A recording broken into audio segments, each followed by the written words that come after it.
Mining and crafting and crafting and mining and mining and crafting and crafting and mining and mining and crafting and crafting and mining and crafting. Hey everyone, Antisharmer here and welcome back to Minecraft 1.2 Nostalgia Survival. There's monsters nearby. Heck you, spitter.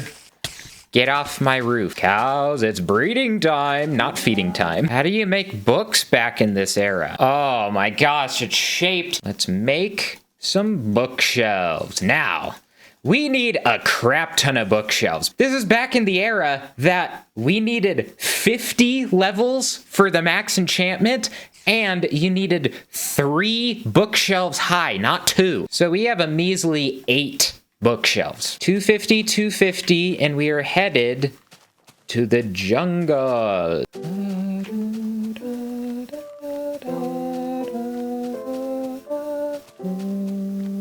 We're going to talk about girls today. I have never officially had a girlfriend in my entire life, but it's not to say I haven't tried. It was around 7th or 8th grade is when I knew that I wanted to be a YouTuber. And I was like, I need a girlfriend before I become famous. So I know they actually like me for me and not for my money. I was thinking that back then. And so in 8th grade, I gave a girl that I liked my number, and we ended up talking over the summer, which that ended up being a fantastic thing because 5 months before that my parents got divorced, and I had to spend half of my summer at my dad's house. He was off at work, and me and my brother were just there at the apartment. It was really nice to have someone to talk to during all of that. We ended up hanging out once towards the end of the summer, and we had plans to hang out a second time, but what ended up happening, I didn't know who I was as well at that time, and I probably said a whole bunch of stupid things. The more realistic answer of why we stopped talking was that she ended up going to a different school after that and was just a lot busier because they had a lot more work, which doesn't make a whole lot of sense because we had a lot of work at the school that I was at. Oh, you can't shift click to place stuff on crafting tables. That's crazy. The second relationship I had, it was more of we were talking and I wanted it to be a relationship, but she didn't. She just wanted it to be a friendship. And it all started because my school's version of prom, we had a dance and some girl that I knew, she was like, oh yeah, you should dance with that girl. And so I ended up dancing with her. And after that, I was like, you know, I should talk to them. And that was a bad idea. Your mind makes up the stupidest reasons to have a crush on someone. It just takes any little thing and says, oh, it's a sign you guys should be together. It's like, no, you really shouldn't. I think this was the end of 10th grade. We were talking for about a month. And then at some point during the summer, I kind of was feeling that she was going to say, hey, let's stop talking. And then she finally ended up saying it. I was on vacation. This was either the night before or the night after we went to the San Antonio SeaWorld. I'm in the hotel with my dad and step family. Me and my brother are sharing the same bed. I'm texting. I think everyone else is asleep at this point. And she says, no, I don't want to talk to you anymore. And I am crying in the hotel, in a bed right next to my brother with all these other people in the room. And so it was an awful experience trying to quiet cry. The part that made that breakup so hard, making friends is hard, and at that time I was having a lot of trouble feeling like I had close friendships and deep relationships. That girl was actually someone who I was kind of having some good conversations with, and so I was like, oh, it could actually be going well. And then it didn't, and my mind went to, that was your last hope of having a good friendship or relationship. You suck and there's no hope for you. So the worst part of that relationship, it sent me way deep into depression. The only hope that I could hold on to was the YouTube channel. As much as I wish it didn't happen, I don't really regret it per se because I learned a lot in that time, mostly about relationships. At some point, I was super awkward and asked that same girl, how about we heal those old wounds and move on with our lives and maybe be friends? I did start hanging out with her again and her friend group. One of the other girls I was talking to, we had a decent friendship. It ended up turning out to be very toxic, and she ended up wanting to date me, and I did not want that. And eventually, I had to shut down that friendship. She wanted a relationship, but she also kind of just needed a ton of support because she had parental issues. At that time, I was still talking to her and wanting to hang out with her a little bit. So I guess I repaired the one relationship just enough that I could be part of the group again. There was another girl in that group who I wanted a close friendship with and maybe eventually a relationship. And so we got to be good friends, and there was a point where we were texting and going out to coffee and all was great. During that year, she got a boyfriend who I was also friends with. So I was feeling really good at that point. I was like, I have two really close friends. This is awesome. He was a grade older, and so the next year he went off to college. So Christmas break of my senior year, and I'm thinking, we're close friends. We should hang out over the break.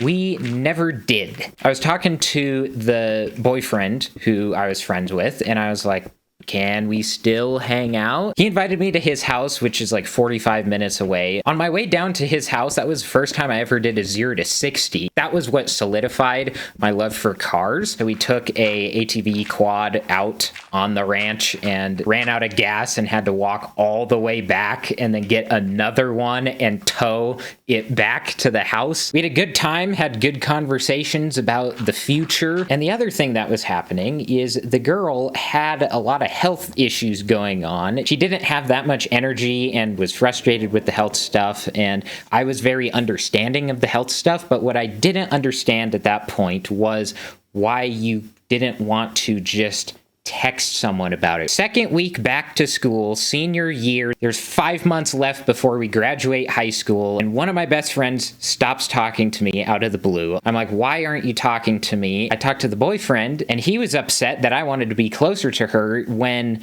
we have a close friendship in the first place. So then he breaks off the friendship with me as well because he's going to take priority to his girlfriend. So the week before, life was fine. Things were going well, had some good deep conversations, and then the next week is one of the worst weeks of my entire life. I lose two best friends, and because one of them is in this group of a few other girls, I'm cut out of that group too, so then that's another few people that I can't hang out with, and so my life is just upside down. I feel like I have no friends, which isn't true. I had a very small class through all of school, and so cutting out like 6 people is half the class. So now I'm being ignored and I'm ignoring half of my class, and the rest of that year kind of sucked. Get through it and be free of it, and you'll never have to see those people ever again. College for me was hard to make friends. I did make a couple, but we weren't really that close. Like, you can be super friendly in class, but it just never goes anywhere. Everyone who I still talk to and hang out with, a lot of them weren't from my class, but they were from my high school. I've heard a lot of people say that just wait till college to make close friends, but that wasn't my experience. 1 year I went to university, and the other 3 years I went to community college. In the community college in automotive and engineering and CNC, there's not many girls there in the first place, and most of the ones who are there are kind of weird, but there was this one girl, I think we were in engine building class. I had already been in 1 or 2 classes with this one older guy. He was in the military, got blown up, but super nice. We were picking groups of who is gonna do what engine with what people. A bunch of the young guys all went together, and there was me and this older guy, and then there's this girl who doesn't seem to know really anyone, and so we were like, we can invite her to join the group. She was happy to join and got to know her over that time, and eventually I gave her my number. I did not ask her for her number, because if you give them your number, you will get your answer of if they are interested in you by if they respond to you. A couple weeks or a month later, she texts me, and We talk a little bit, and next semester starts. We have another class together and hang out there. Come to find out that we have a ton of overlapping interests. I'm like, okay, I'm gonna ask her to hang out sometime, and I did, and she said no. And then we talked a little bit more, and I asked her again, and she said no. It was like, okay, why? And at this point, it seemed like I was starting every conversation, and she wasn't really putting in that much effort. She would respond, but she wouldn't try to keep the conversation going, and she wouldn't initiate anything. Basically, I said, if you're not going to put in any effort, I'm not going to either. I said it much nicer than that, but that's the gist of it. Those are my girl relationship experiences. I have had 2 girls hit on me. And one of them, they were just drunk at a Red Robin. The other one, I went to some burger place, and I had just been filming a video that day, and so I had my camera on me. The girl taking my order, she was like, "You take pictures?" And I'm like, "Yeah." And she's like, "Oh yeah, I'm looking for someone to take my senior pictures." And I'm like, okay, I could do that. She gave me her email. I sent her an email about doing senior pictures, and she didn't reply. Everyone at my table, though, is like, yeah, that's not usually how that happens.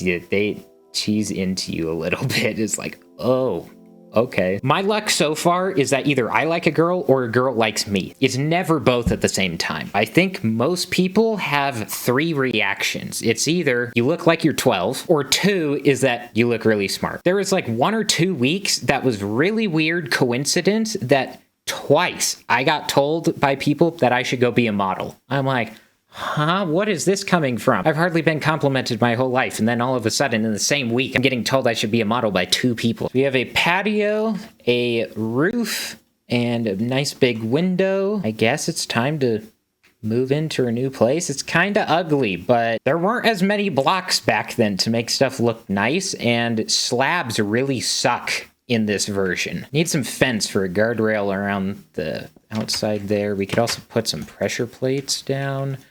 Ooh, we could be fancy and use their stone for that. Have them blend in a little bit better. Boop, boop. Yeah. We're going to put nether portal there and enchanting room off of the diagonal. The first night moved into her new home. It's crazy that I've still never officially had a girlfriend, still never been officially on a date, and there are multiple people in my class who are married and have kids already. You don't want to get married to the wrong person. I have seen multiple relationships where they end up getting married, and I'm like, you should have broken it off a couple years ago. Some people stay in a relationship just because it's safe to them. They rather be with the not perfect person than to be alone. I don't recommend that. Before you even get engaged, you should be asking friends and family if you think you and your partner are good together, and if they say no, maybe you should listen to why they think that. It's better to waste a year dating someone and find out they're the wrong person than to waste your whole life with the wrong person. So I've had breakups without ever officially dating anyone. There's a lot of people who, when they have such a bad breakup, they're like, I never want to have this pain again.